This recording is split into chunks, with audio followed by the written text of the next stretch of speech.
the time? There may be a simple reason for it, but one that's easily overlooked. Dr. Marks is here now with more, and talk to me, because I know all about this Yeah, one. well, a lot of us get tired a lot of the time.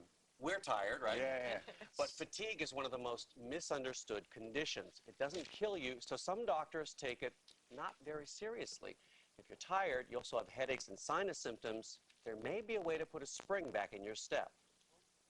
Anne Millard looks like a normal, healthy person, but for the last 10 years, she didn't feel that way. I had sinus infections all the time. I would be on antibiotics 7 to 10 times a year. These infections affected her whole body. It was a draining fatigue. What I think about when I feel that way is someone taking a tube, sticking it into me, and sucking out all the energy. That's the exact analogy I think about when I feel that way. We're looking inside the nose, and we're looking into the middle meatus, which is where the sinuses are. Dr. Jordan Josephson says too often doctors miss the real cause of chronic fatigue. Well, they've done recent studies, and recent studies show that chronic sinusitis is one of the largest reasons for chronic fatigue syndrome. And in those patients with sinus problems, if you resolve the sinus problems, their fatigue goes away.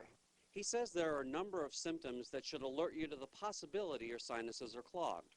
They are trouble breathing through your nose, snoring, postnasal drip, yellow or green mucus, headache, toothache, and sometimes hoarseness or wheezing. The infection goes throughout your body, and as a result, it worsens your immune system, and your whole body becomes run down. If that's the case, surgery to open up the sinuses may be the best solution. Years ago, it was something that really knocked you off your feet for a couple of days. Today, even in the most extensive sinus surgeries, most people come into the hospital in the morning and go home the same day. That was the answer to Anne's decade-long fight against fatigue. I had sinus surgery in May 2001, and immediately when I got home, I was a different person. I didn't have to sleep every day. I had a lot more energy. I was happier. I had a lot more energy for my children. Now, Anne's description of having the life sucked out of her